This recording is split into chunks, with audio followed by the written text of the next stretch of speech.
Welcome, everybody, back here at Veil of Sound. Welcome to our regular Sunday interview, and welcome back to one of those wonderful collaborations that we have been doing with Feral House Publishing, who sometimes give us opportunities to talk to people that a lot of folks might have incorrectly forgotten. And I'm very, very happy to talk with the author of a book called Don't Say Please, The Oral History of Die Kreuzen, and the original drummer of Die Kreuzen. So I'm very happy to have Sahan and Erik here on the show.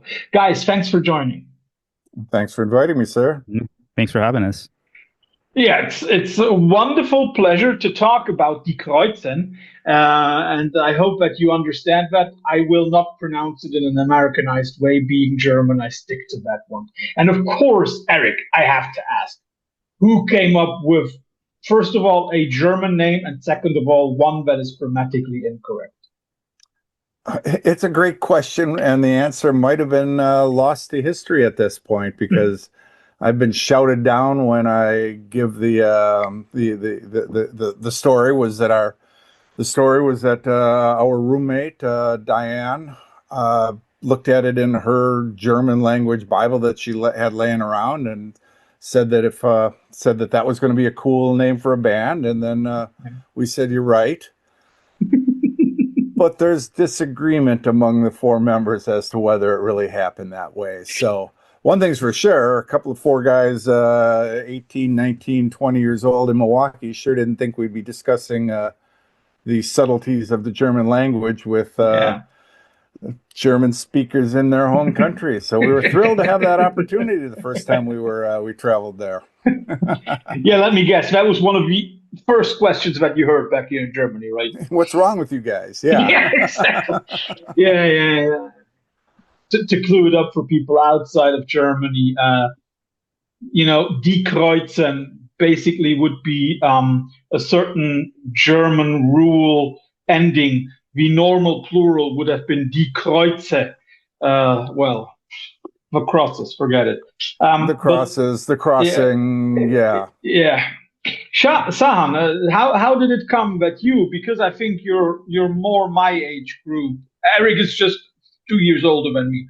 But how did it come that you turned your interest to this band that, well, disbanded nearly 30 years ago? Sure. So I was a teenager in the late 90s and early 2000s, and just through so many gateway bands, bigger bands, things like Nirvana, Green Day, Rage Against the Machine. Eventually, I started to listen to more underground music and get turned on to punk and hardcore. And I think a really common path for people in my age group was hearing like the Epitaph Records bands, and then through those discovering things are maybe a little bit less melodic, a little bit more aggressive. So I got super into things around that time, things like Snapcase and Refused, and eventually hearing bands like Converge and Botch, and things that were maybe not straight ahead hardcore, but people called it hardcore at the time. And then eventually I heard Minor Threat, and that was a big deal for me because I felt like it was something I'd been looking for, and I got really into 80s hardcore. And a few years later, I was working at a record shop here in Milwaukee that's no longer around, called Atomic Records. And my boss, the owner, Rich Menning, says to me, just kind of break the ice, like, "Oh, so you're like into hardcore?" I'm like, "Yeah, I guess so." And he's like, "Well, have you heard Die Kreuzen before?" And I said to him, I was like, "Oh, isn't that German band?" And he was like, "No, that's Einstürzende Neubauten." And I was like, "Oh, okay." So he gives me a bootleg copy of Cows and Beer. There at the time there was bootlegs of Cows and Beer floating around Milwaukee. And he kind of hands it to me. He's like, "You should check this out. This is really good. They're from here." But that was all he told me, and I didn't really think of him as someone who was like really into punk or hardcore. So I was like, okay, whatever, I'll listen to it. And I took it home and I put it on, and immediately after putting it on, it was just like this moment of kind of being blindsided, because I figured arrogantly at all of 21 years of age that I'd heard all the hardcore stuff I'd want to hear that was good. And the way the music was, the way the vocals sounded, the tightness of the performance, it didn't fit with everything else I had heard. It felt like years ahead of its time, especially how aggressive Dan's vocals were. And not long after that, I found that, now kind of legendary public access performance of theirs.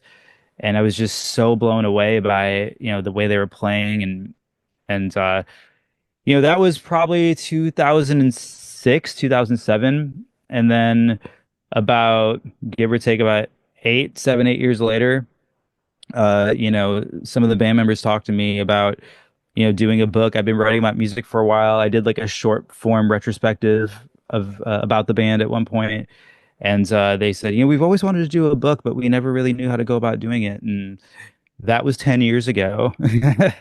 And I spent the last 10 years, conducting interviews with them and other people who were fans of the band and people who worked with the bands, and just digging through old zines and old live videos and just anything I could get my hands on to gain a greater understanding of what they did. It's kind of wild because more or less the amount of time it took me to do this book was roughly the same amount of time that they were a band in that, from 81 to 92. So I feel like I kind of did it in real time and earned my stripes that way. It's interesting that you call it hardcore because Erik, correct me if I'm wrong, but at the time when you as a band started out, you didn't genreify your sound, did you? Well, the classic DOA Hardcore 81 had just come out, and that was part of the blueprint of what was bringing us together. The Usual Suspects, the Germs, the Circle Jerks, Bad when the Religion. Dead Kennedys. Yeah, when the Dead Kennedys and God We Trust came out, then it was like, oh yeah, we're doing something. We got something going on here that's happening in other places. That came out as we were already playing gigs and we're working on the material. So sure, first album, we absolutely were a hardcore band, and the term was right there. But one by one, we're writing new songs. By the time the first album, maybe we're getting ahead of ourselves, but the time the first album came out, we already felt it was a little bit of a marker of what we had done. Here we are. Here it is.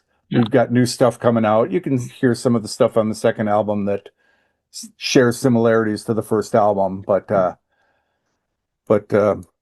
yeah. To answer your question, first album, we were a hardcore band. You bet. Yeah, it's interesting because it's also interesting when Sahan, when you use, for example, a band like Minor Threat, who were around at a similar time.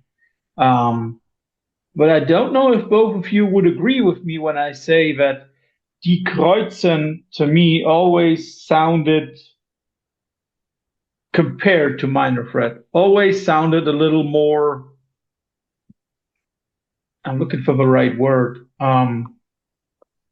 Dissonant, a little bit more on the noisy side of things. Would you both agree with that, especially Erik, as you were in the mix of it? I would agree, but I would lay that with all credit and honors with Brian, because he was writing chords and material, and that was dissonant. He was making stuff up that wasn't being done by anybody. So yeah, if it okay, I was playing different things as well, but and Keith and Dan coming out of nowhere with that incredible vocal performance that he always manages to come up with. Yeah, we didn't think we were doing what anybody else was doing.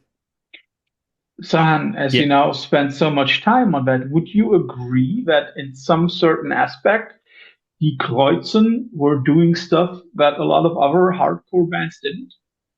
I mean, absolutely. That's probably the thing that drew me to them in the first place, and the hardcore stuff is the first stuff that I heard, but the more I dug into their catalog, the more that claim just became even more true. And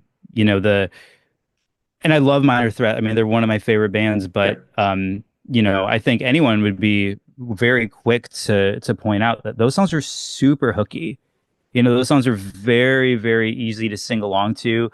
I think some of them, Ian MacKaye, like, started to write those songs on piano. Like, he it's weird to think about that, but because he has piano training and he would come up with the chord shapes on piano. Those are pretty hooky songs. Right. That becomes more obvious with the Fugazi stuff, I think. But Well, yeah, for go sure, ahead, please. for sure. But yeah, I think in the case of Die Kreuzen, and this is getting a little bit ahead of ourselves here, but once they started to incorporate other things into their sound and kind of not just make straight up hardcore, I think some people maybe had some things to say about that by way of it's like, oh well, it's so different. And the claim that I make in the book is that like, well, some of these people really love that first record and they love it because it's so distinct, but the reason why it's so distinct is because these guys weren't just listening to punk. Even as kids, I talked to them about their listening habits as like 12-year-old kids, and they're listening to stuff like Van de Graaff Generator, like not common music. I know I'm talking about you, Erik, but like not common music for 12-year-old kids to be listening to. So, when you raise kids on stuff like that, but also stuff like the Nuggets compilation and Eno and T-Rex and Bowie, and then they also hear stuff like Group Sex and the Bad Brains and whatever else. Like, yeah, when they make hardcore, it's not just going to be straight up like Oompa Circle Pit stuff. It's going to be different. And I think some of those influences, started to shine a little bit brighter in the later material, especially like a band like Wire was an influence from the get-go. You just heard it a little bit more a little bit later. Yeah, I would agree with that. I mean, like the later records are definitely leaning in a little bit more to post-punk a little bit, Definitely. or let's say early British punk. But it's interesting, Erik, that you mentioned listening habits. So, Erik, if I were to ask you, what did young, prepubescent, and puberty-driven Erik listen to? I was paying attention to music pretty early on, which is a little bit interesting because my parents didn't have much music in the house, but I can remember loving my Creedence, and I remember when original Beatles stuff was on the radio and working my way through that and enjoying all that. Sure, T-Rex, remember when that was a hit, loved that, Bang a Gong. I just listened, and then yeah, okay, by the time seventh grade rolled around, yeah, the usual suspects, Deep Purple, but I think I was pushed towards Deep Purple by listening to Jesus Christ Superstar because I read in the liner notes, well, wait a second, Ian Gillan, who's he? Oh, it's something called Deep Purple. Okay, I guess I have heard of some of this. Mhm. So just wide-ranging, prepubescent. I think I was not quite prepubescent listening to Eno, and sure, I love the Bowie, but then the Berlin trilogy came out, and I enjoyed my way through that. Yeah, just lots of art rock, Van de Graaff Generator, which is a little humorous. It came up in conversation just yesterday. Met somebody who's running a band here in the Netherlands calling themselves a plague of lighthouse keepers, and I know exactly what they are. I need to talk to them about this. That's a name. That's one of the track titles of Van de Graaff. That's one of the track titles. Yeah. And our mutual friend that introduced me had no idea. He just thought they had good taste in making up titles, and well, they've got good taste all the way around. Clearly, all the way in music, right? Yeah. That definitely sounds like a huge thing. The other question that always comes up when people with such a distinct and eclectic taste make music, especially when they come from a city like Milwaukee, is that also maybe in part because, as far as I understood it, Milwaukee did not have the biggest punk and hardcore scene, let's put it like that. So, as there is not a huge scene where you can go to a punk concert every evening, the taste is more eclectic. There was a good group of musicians and a couple of good venues that we could go to and hang out at and spend all our hard-earned money at. I was a little bit, I feel like I was a little late because I was a couple, 2-3 years, but hey, I was headed out when I was 17. I couldn't get there much earlier than that. Yeah. But we had a pretty decent group of people. We certainly were isolated. So, influencing each other. Um, but I've seen people write articles. There was an Australian article somewhere out there where they said, well, what in the heck happened in Milwaukee? Because there was just so much going on there. A bunch of art Mhm. rock, bunch of punk rock, early punk rock. Uh, there's been books written about it, both by locals and outsiders, films made about it. Yeah, well worth checking out. But you've already mentioned that term isolated. Sahan, is that also something where you say like, okay, Milwaukee, I mean, like, of course, not far away from one of the biggest cities in the States, Chicago, but it had a kind of autark, very independent scene. Yeah, I would agree with that. I think too, just the Midwest in general, we don't necessarily have the huge thriving scenes that you get on the coasts. So you'll catch bands when they come through on tour, but Mhm. I guess back then the key word here is not when they come here on tour, it's if they. Here on tour. And even now, sometimes bands will skip over Milwaukee because there's Chicago, there's Minneapolis, there's even like Yeah. Madison, they'll play. So, I think in a lot of cases, people had a lot of time to stay indoors because it's cold and listen to a lot of records.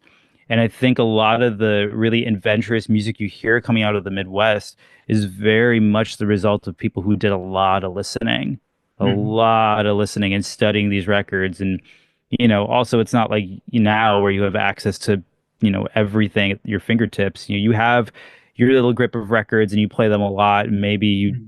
dub stuff off your friends to cassette, right? Or, whatever it may be. And I think what I noticed from, the conversations I had with them and other people from that time period, there's just a lot of listening, a lot of listening. I was talking to Corey Rusk from Touch and Go, who put out pretty much all the Die Kreuzen stuff. And he was talking about By how, the way, that's an interview partner that I really envy.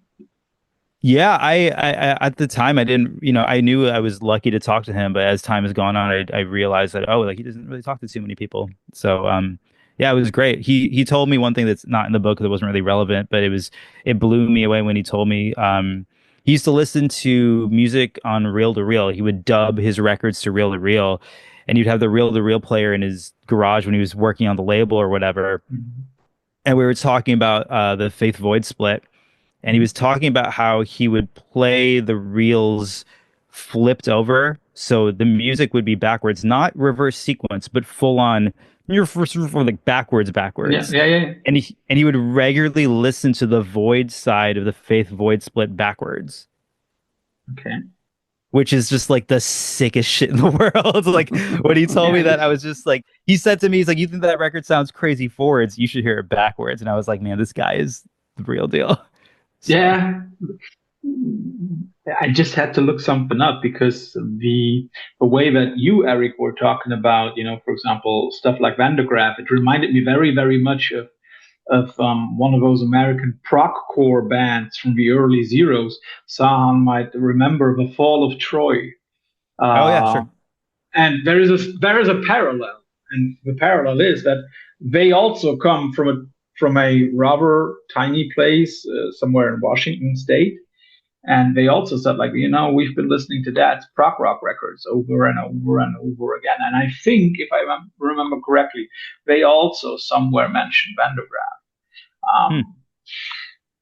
Now let's talk about the way you compiled the book, Sahan. I mean, like the thing is called "Don't Say Please: The Oral History of Die Kreuzen." Um, you've done a lot of interviews for this book, haven't you? Not really. I think this is the first of No, no, no, many. no, I not think. promo interviews for Oh, oh, writing. oh, for the book.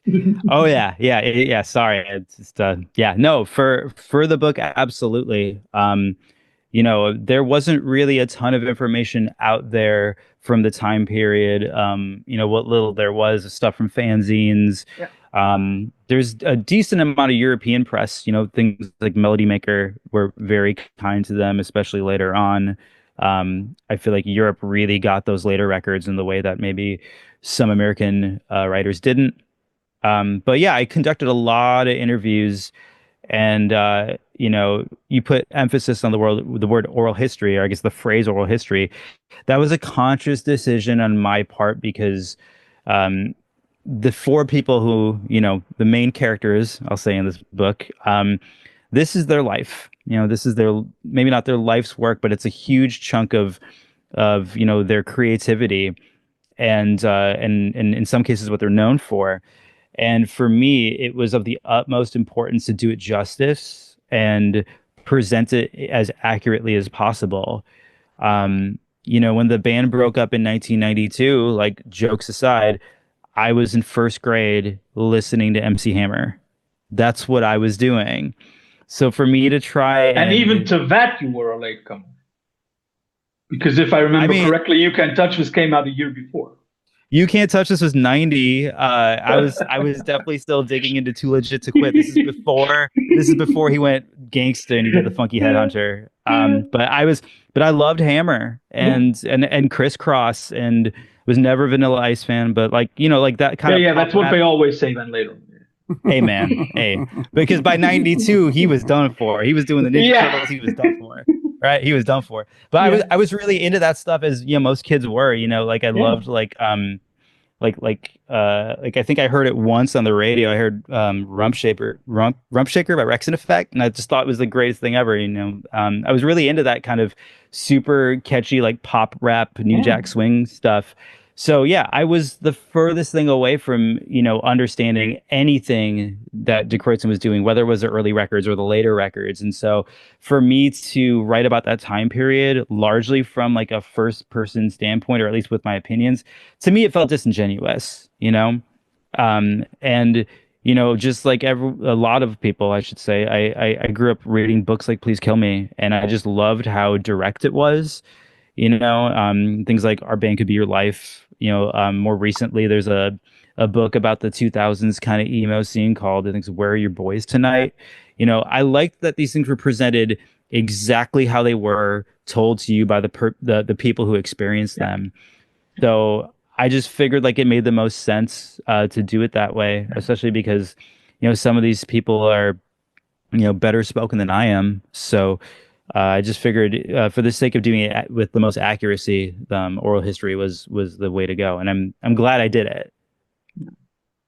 Now, here, once in a while, my money-making profession comes into play. Being a history teacher, there is one thing that I like, and that is also something that I like about what you originally said, Erik, about the way that the band name came up.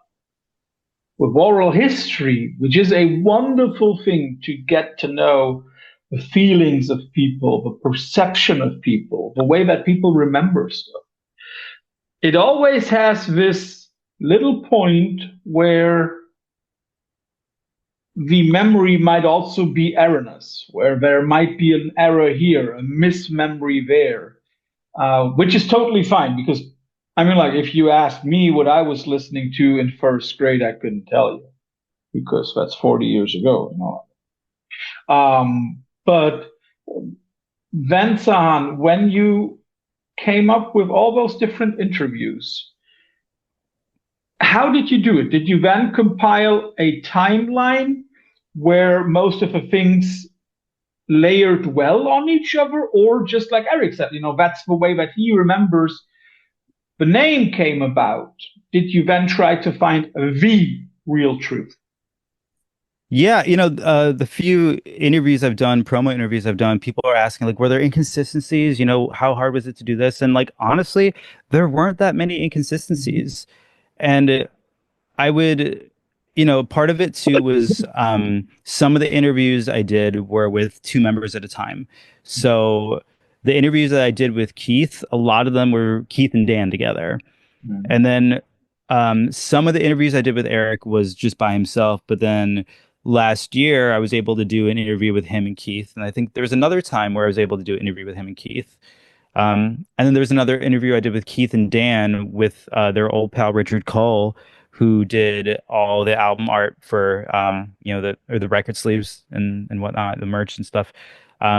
So I was fortunate enough to get a handful of interviews as group interviews, because someone would say something, and then if something was incorrect, they'd correct them, or the person would be like, "Oh yeah, that definitely happened." And so, off the top of my head, there weren't really that many conflicting accounts, and if there were, I just went with the majority vote. And as if 3 out of 4 people said this, then that's probably how it went. Yeah. And of course, you took the first part of the name of the book, "Don't Say Please," from one of the track titles on the self-titled first full album. By the way, Erik, it's quite a move to release a 21 track first record. That's like, but and here, Erik, that is a question for you. I mean, "Don't Say Please." I always understood the song in a way that don't ask for something that you won't be given. Is that first of all correct? And second of all, was that somehow what the band was about? Don't ask, you'll get what you'll get, and you don't have to ask for anything? Well, Dan wrote all the lyrics, so we didn't consult each other about that, but sure, I like that. I think that's a excellent way to characterize what we were doing and what we continued to do with the albums after the first album. But I still get a kick out of the fact that you 22 songs, first album. That is a statement. Yeah, it is a statement. It definitely is. It's also a statement by the label. Sahan already said you basically had, if I remember correctly, please correct me if I'm wrong, guys, but you had done a track or two on a compilation record, and then came Cows and Beers in '83, if I remember correctly. And then a year later, and Cows and Beers is the only release that's not on Touch and Go. There was a cassette earlier. Yeah, the demo cassette, right? Demo, yeah. Yeah. But basically, you always were with Touch and Go. How did that connection happen? Who came up to you? We played with the band that Corey was in early on, the Necros. They came to Milwaukee, and Corey, his wife, girlfriend at the time, but Lisa, they were putting the record label together between the two of them, and they later on said, "We saw you and said, we need these guys on our record label." So they contacted us, and we said, "Wow, it sounds wonderful." We did our first tour, and we came back, and we had to break up first for a little while, but we got back together in short order. Going on tour for life was a little challenging, but then we contacted Touch and Go and said, "Hey, if you're still interested, we'd love to do that record." And they said, "We would love to do the record." So very much a wonderful opportunity for us. We knew it at the time, of course. And then we rehearsed and rehearsed and rehearsed, and we drove to Detroit. At this point, that was before they moved to Chicago, right? Yeah. They were originally, Corey was from a smaller city in Ohio, northern Ohio, called Maumee. And he and his wife, girlfriend at the time, doesn't matter. He and Lisa, Corey and Lisa, decided to move to Detroit. Some of the few people I've ever met in my life who've moved to Detroit, but it was cool. We enjoyed it. The recording studio was good. We had a good time there, and we just rehearsed the hell out of the stuff and did our best to show up. We knew we didn't have much time. Before we come to the Touch and Go thing again, that is something that I've also read up on, and that I've read when people describe your band. A few of them always said, like, okay, those were some of the most on point, well rehearsed bands they've ever seen. Was that important for you? If you go into a studio, okay, this has to be tight, this has to be done, we have to be on point. That was critically important to us for live gigs, most of all, because we didn't record that often. But yeah, solid 3 times a week. And when we were leading up to something, a couple, 4, maybe 5 times a week, even though we're all still working full-time jobs, of course. So yeah, we rehearsed as much as we could, try and write songs during rehearsal, but also we got gigs coming up. We got to be able to play. got the recording coming up. We will not have time for screwing around. We've got to nail this stuff. Yeah, we got 21 songs to go. Yeah, we do have 21 songs to go. The sheer volume of recording material. Yeah, and quite sure we got all the basic tracks done mostly in the first day. Pick up the final few that didn't quite get done. Do those on the second day. And then not much for overdubs, but a little bit of overdubs and get the vocals on, and then 2 days of mixing. Before I have another question for you, Erik, Sahan, I have to ask that. Is it Great Falls or Converge that you're wearing? Oh, it's a Converge Jane Doe t-shirt. Yeah, you don't want to open up that can of worms with me. I could talk about that record for ages, but yeah, don't. That was a short. But well, you wanted to say something. Well, I did. Well, it's funny. I just saw them the other day, a couple weeks ago. I've been seeing them, over the last 25 years, and I finally got to talk to Jake Bannon, which I'd never really had the opportunity to. And the first thing I asked him was like, "Do you like Die Kreuzen?" He's like, "Oh man," he's like, "I love that band. They helped me understand Swans," which I was like, "Wow." So that's a pretty high praise. But one thing I just wanted to jump in and say though is that like you're talking about them making the first record. And a little bit ago, you were talking about how I did like a bunch of interviews, and I think the main thing was that I wanted to do was try and have as much detail as possible. And the more people you ask, the more detail you get. I kind of look at it as almost like when you're watching a movie, you're not usually seeing one camera angle; you're seeing several camera angles. Yeah. And a scene can look different from different camera angles. So one of the things that I tried to do, and I was successful in doing this, is if someone recorded the band and we're talking about the recording, I want to talk to that person. So I had to do a little bit of digging, but I found the recording engineer who did those first two Die Kreuzen records, who is still involved with music. He's not engineering anymore, but it took some heavy Googling, and I found a phone number and I called him, and he was a little bit confused. He's like, "Who are you?" I'm like, "Did you record the first two Die Kreuzen records?" He's like, "Yeah, I did." And I was like, "Well, I'm writing a book about them." He's like, "Really?" And he was like a little bit, he was like, "I'm surprised." And I was like, "Do you want to talk to me sometime?" And he was like, "Yeah," and he had a lot of great things to say about those sessions, but he was like, "Yeah, I hadn't played those records in a while, but they actually sound pretty good." So I just wanted to be as thorough as possible, especially like you're talking to someone about something that they made, and it's just like a part of their life. And like, yeah, they made that record in 2 to 3 days, like, yeah, sure, it was important to them, but like, they didn't know that they'd be talking about it, 40 years later, and so sometimes wouldn't have believed it. Wouldn't have believed it. Right. So, it's very significant to the people who made it because it's something they made, but it holds a different sort of significance to the listeners. And so, you might not get the sort of answers to questions you want because they weren't thinking about it the way that we're thinking about it. I always use like Miles Davis Kind of Blue as an example. Like that's the best-selling jazz record ever made. That whole session was 8 hours. The entire thing. Yeah, think about it. Yeah.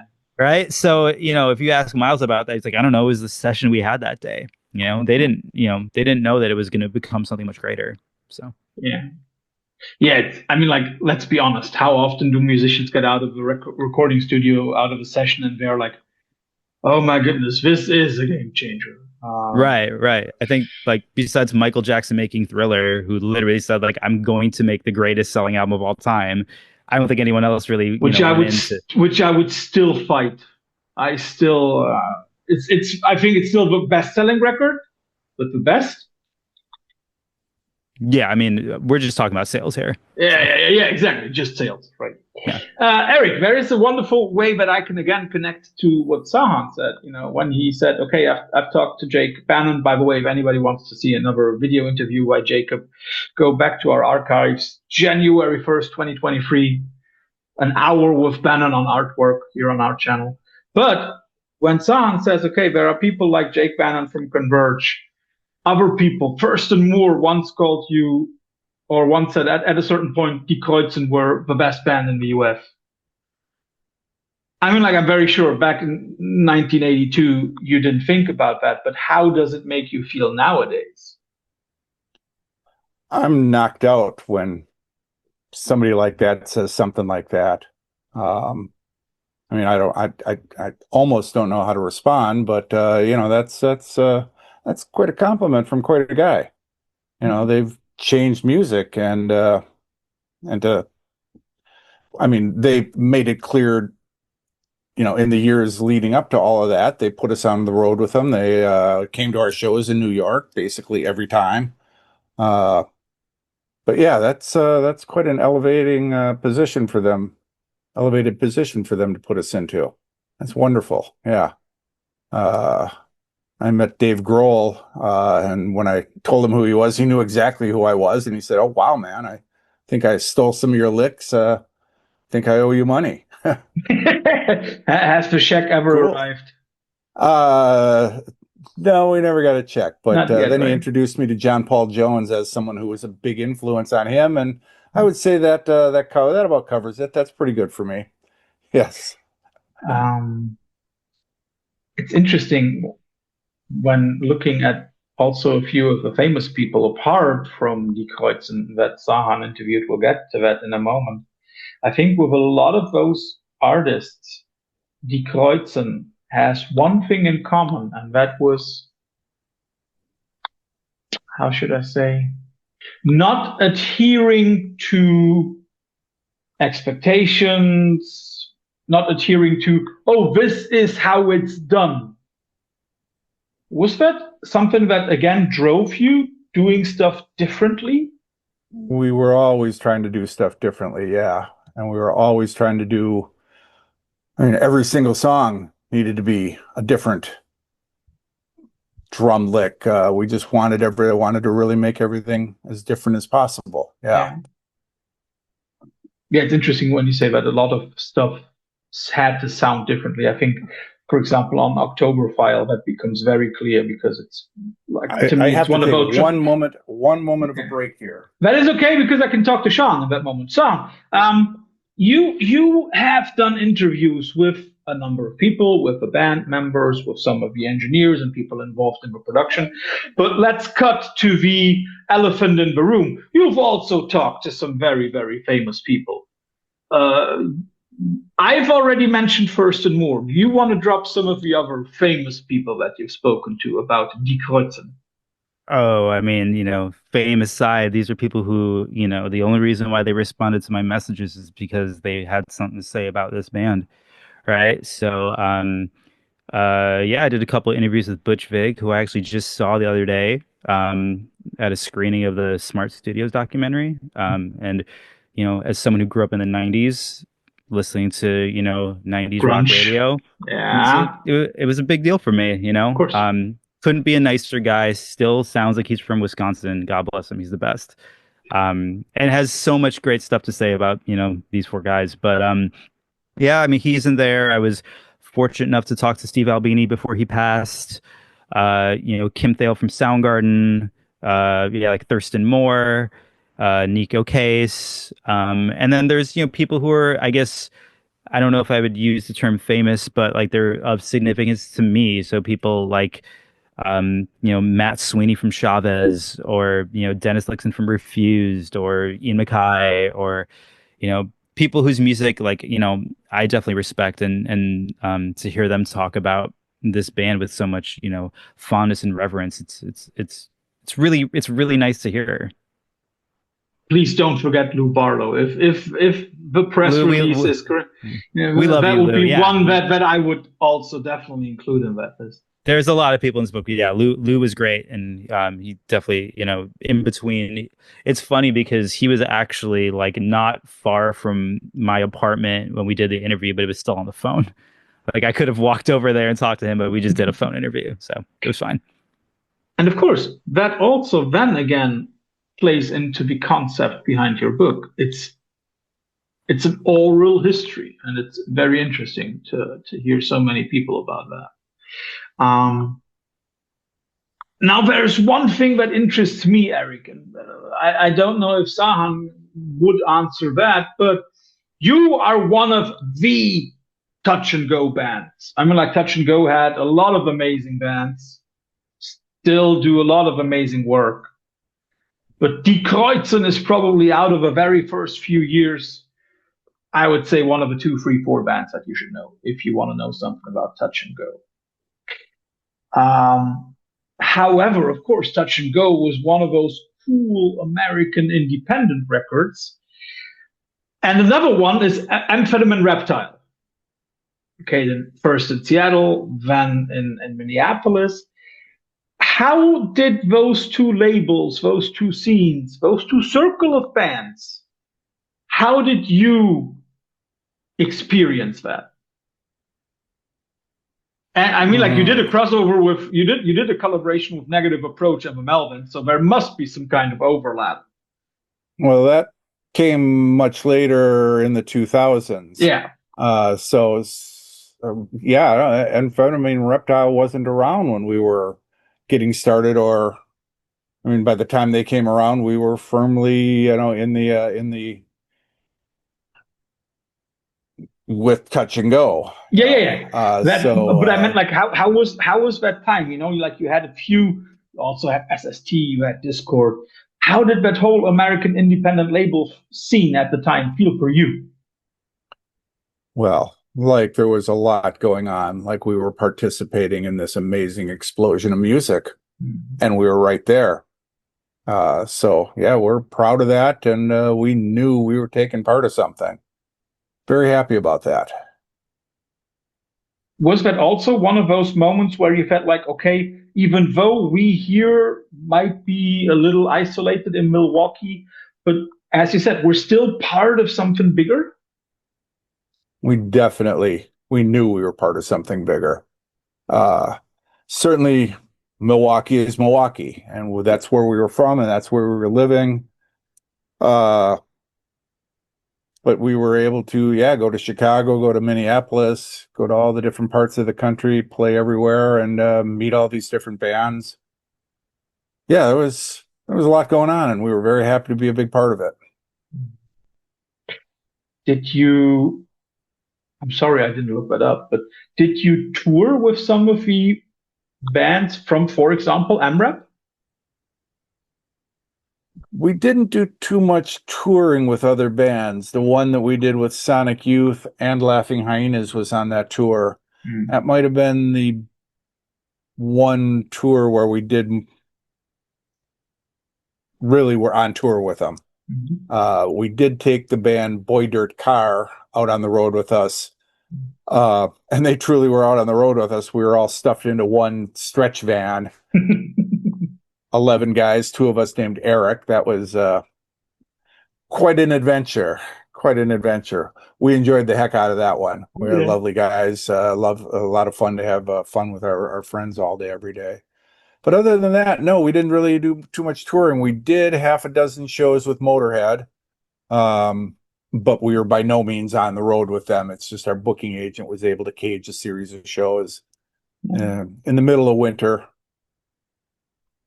Big snowstorm, followed us all from the west. We might have been drinking a little bit. We certainly weren't partying with Motorhead. But one of our guys made friends with their guitar player Wurzel, Charlie that was traveling with us, who was a real diamond geezer. He was a great guy. Yeah, I mean, like I think if you wanted to keep up with Motorhead, peak Motorhead drinking habits, I think you would have a lot of training before. I mean, we're from Milwaukee. We could hold our own, but yeah, I think that's a whole nother league there. Yeah. And look at the man. He kept going. Decades. Yeah, relentlessly, but also in a very, very interesting way.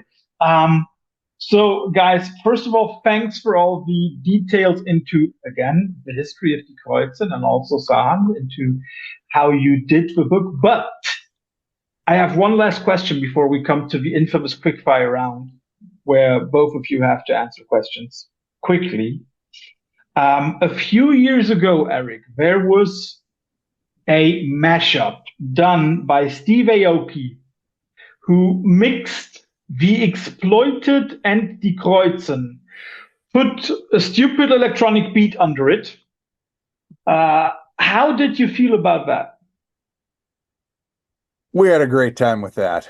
Cool. The background is there's a guy here in Amsterdam, professional named Sick Boy, good friend of ours, Robert Smith, and he invited me to put some drum licks down, and he invited Big John. We were all hanging out at the Melkweg here in Amsterdam, John was working for the Milk Fag. My wife One and I of were my running, favorite venues in all of Europe. well, we were running, Mary Jo, my beautiful wife, and I were running the restaurant there for a good long time. And yeah, yeah. And Robert was doing DJ work in there. So he asked us if we could lay down some licks, and the stupid electronic drum beats was actually my stuff, but really, Oh, it sounds remixed. wonderful. Did I mention it's the best beat I've ever heard?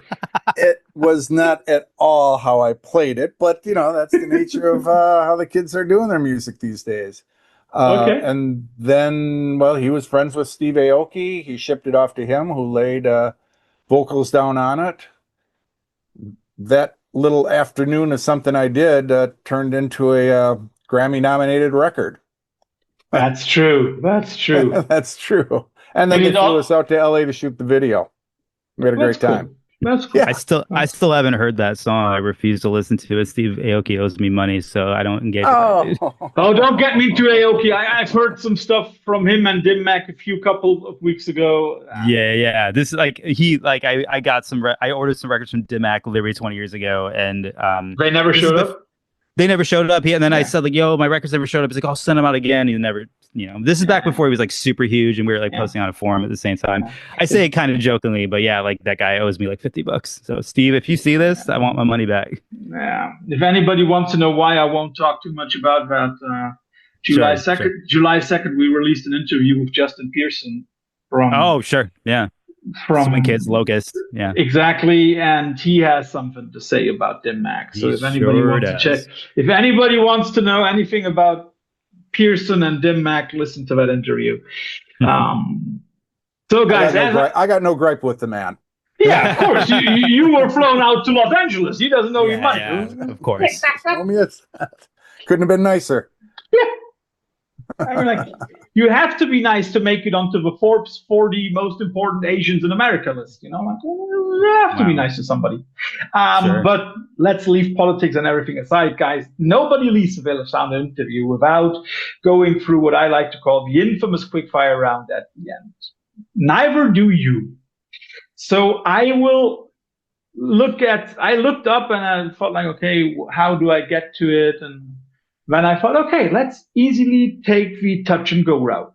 So I'll give you some touch and go bands and you have to decide and maybe give a short explanation for your choice. Let's start off with Big Black versus Shellac. Big Black meant more to me. There's that madness with Roland on drums, and we played more shows with Big Black. I would go with Big Black. Love those records. Love those records. Love the way they started out. That he started out the shows with big rolls of Black Cat firecrackers too. Just why not deafen the whole audience right out of the gate. Sahan, who would you choose? I love Big Black, but being a little bit younger, I'm gonna have to pick Shellac. I still remember, where I was the first time someone played "Prayer to God" for me. I thought I was gonna piss my pants. I was like, man, this is terrifying. What is this? And then they were like, oh, this is, Steve Albini. At that time, he's like, oh, it's the guy who made the PJ Harvey record and the Pixies record and the Nirvana record. I was like, oh, like that's his band. And Todd Traynor as a drummer he's so good. And as someone who, I'm a drummer myself. I love that band. I mean, they're both great, but yeah, if I had to pick one, I'm picking Shellac. Flint versus Don Caballero. Which records or which band would you rather listen to right now? I have to plead a little bit of ignorance. I didn't listen too much. I listened to the Don Caballero stuff a little bit, but I kind of got to back off a little bit on that. Wouldn't be a fair choice because you don't know the other one. The record. Yeah, I don't know the other one. Sam?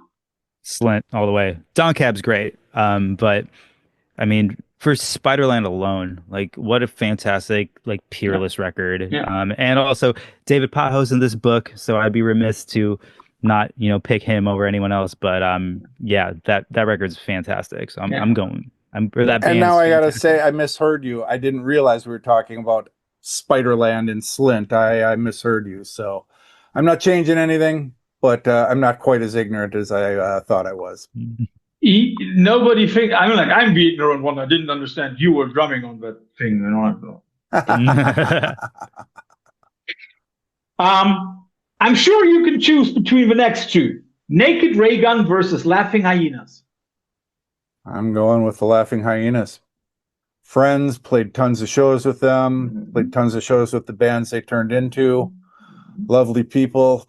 Larissa changed guitar playing in her own way. I mean, they Rolling Stone put her on the list of best guitar players in rock. Yeah, unfortunately one of the too few ladies on that list. Not enough women, I think. I did not notice that. There are a few, yes, but you know, yeah, it's still a very male-dominated list. Absolutely, it is. Yeah. Sahan? Hyenas all the way. I wasn't that familiar with them until I started interviewing these guys 10 years ago. And I think I was talking to Keith and he said something about Laughing Hyenas. And I was like, oh, I never heard them. He's like, what? He's like, you have to hear this band. And I think it was Life of Crime that I listened to. Mm-hmm. And it was just like, this is like the most terrifying blues music I've ever heard in my life. Right. It's like, it's obviously it's not like straight up blues, but it's like, it has that base of blues, but it's just like so, the vocals are so terrifying. Like Brandon's voice is just so sick, and Butch Vig's production is fantastic. It's just like so impactful and so heavy, but truly scary. You know, I've always said bands like Pantera or Hatebreed, they don't really scare me, but like Laughing Hyenas scares the shit out of me, and I love it. So yeah, Hyenas all the way. Tom, we're both from an age where I guess we listen to stuff like Hatebreed, Pantera, and to me that level of testosterone is just hilarious.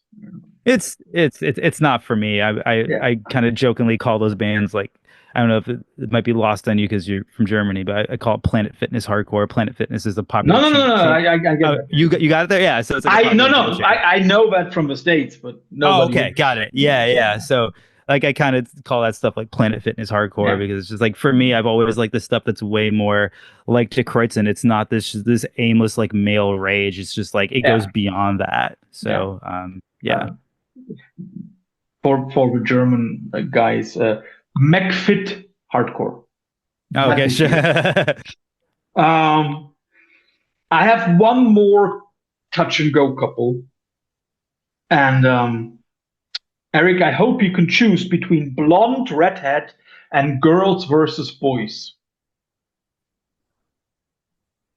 I listen more to the Girls versus Boys, so I'm just going to have to go there and say and go there. But yeah, I'm a little bit at a loss for words to say much more than that. That's okay. So that's going to be a coin toss for me, man. I love both those bands. Yeah, for me as well. It's like which one? I love them both, and so I got to pick both because they're so different. You know, the Girls Against Boys, like just having multiple bass players, and it's just which is weird, which is so sick though. Like I remember I heard them kind of around the time when they were signing to a major label, and they were on this like late night like radio thing. I was like a kid, and then it took me years to actually check the records out, but yeah, they're great. But Blonde Redhead too is a band that I heard pretty early on.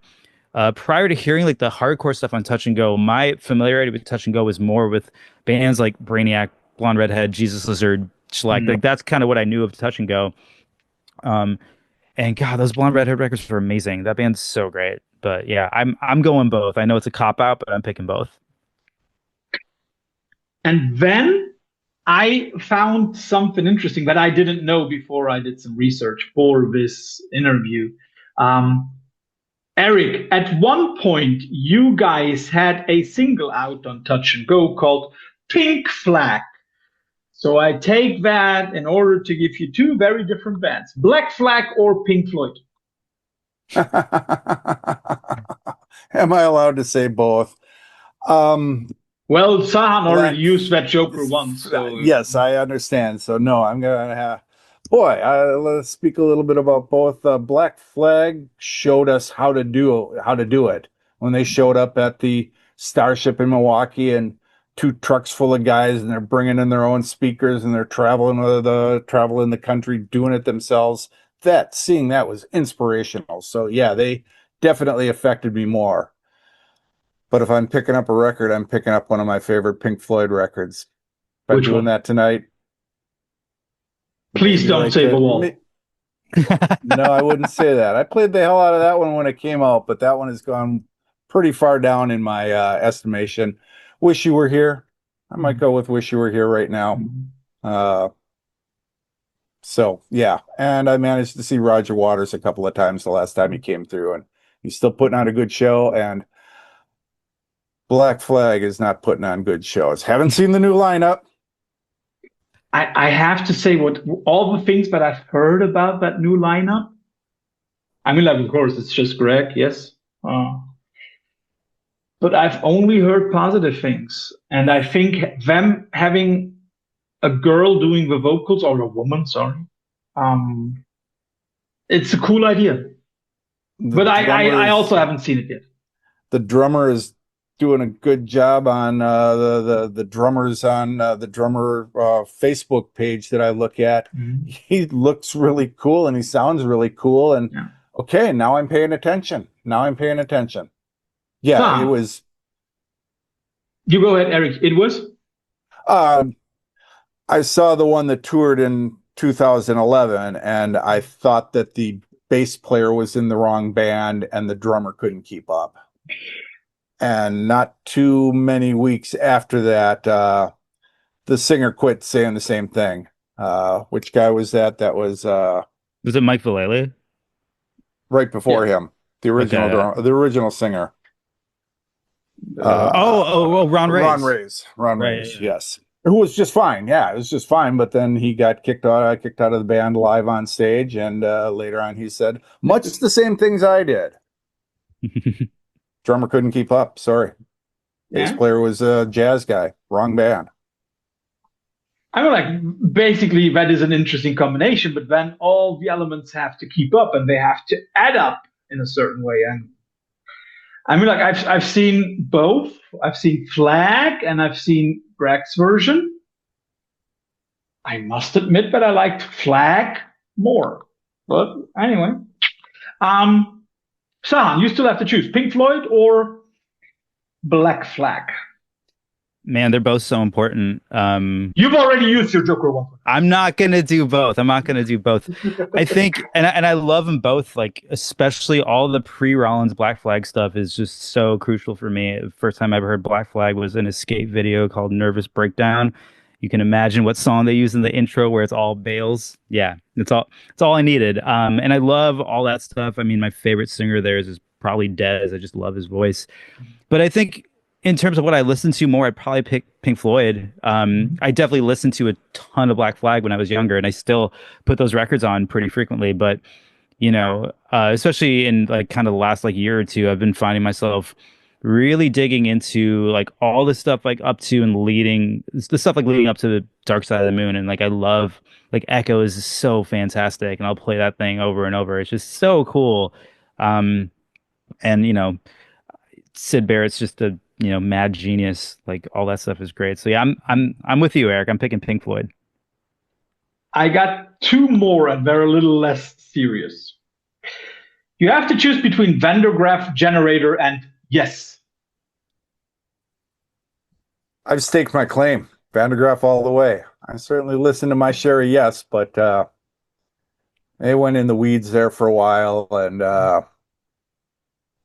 yeah, no problem. Way more. I own way more of Van der Graaf records, Generator records, than I did Yes records. Would that be your favorite rock/art rock band? I'll probably go with that. Sure.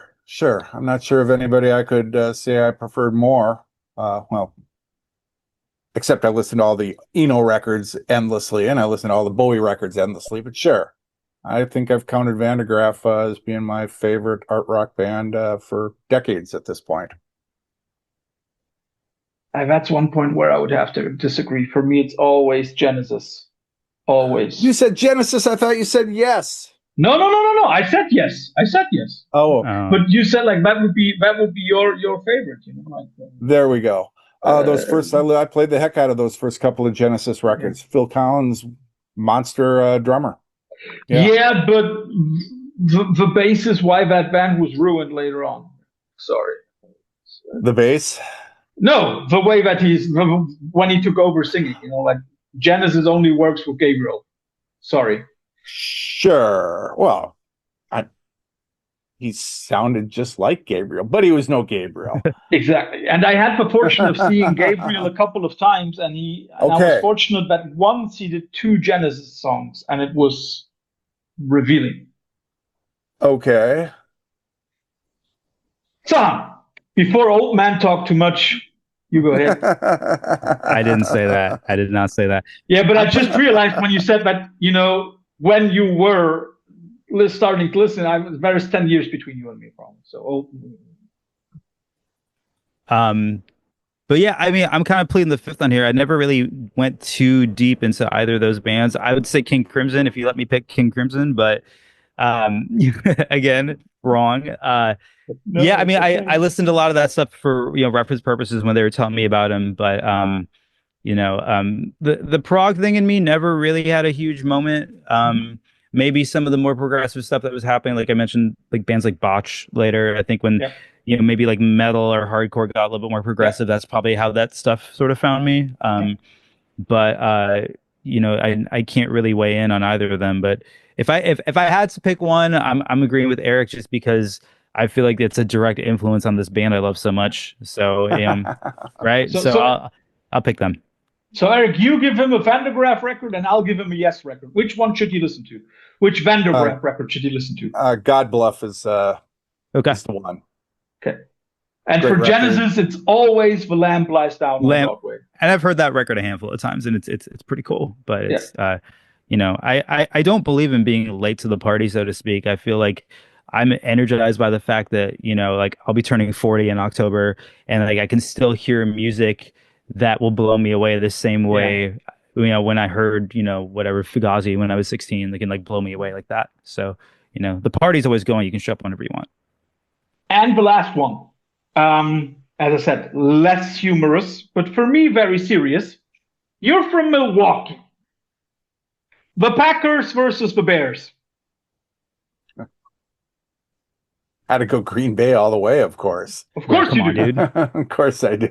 I don't even follow football. I know the answer. Like, yeah. I did stop following football a couple 10 years ago, though, so I don't really know where we're going, where the Packers are going or where the Bears are going, but I'll still take a small pleasure when the Packers beat the Bears, sure.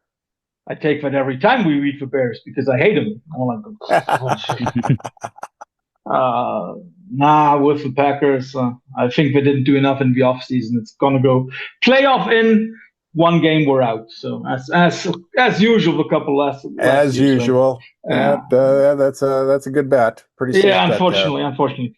Gentlemen, thanks for your time. Erik, thanks for the fantastic music. For everybody, if you have not listened to Die Kreuzen in your life, you definitely missed out, and you should check out all of their records, starting with the first one and then going in chronological order. Sahan, I'll say it once. Thank you, Mr. Jayasuriya, for the cool idea of doing a book on this band. I'm really looking forward to read it as soon as Feral House sends me my copy. And I'm really looking forward, not because of all the famous people that Sahan interviewed, but because I think this is one of those bands that everybody who likes music in the non-mainstream and not too successful, but artistically loyal and with a lot of integrity and loyalty. If anybody wants to listen to music like that, then they should listen to Die Kreuzen. So, gentlemen, thanks for your time. Hey, thanks for having us. Thanks for having us. Thanks for the kind words. Yeah. And Erik, I'll come to your Airbnb. So we would love that. Thank you.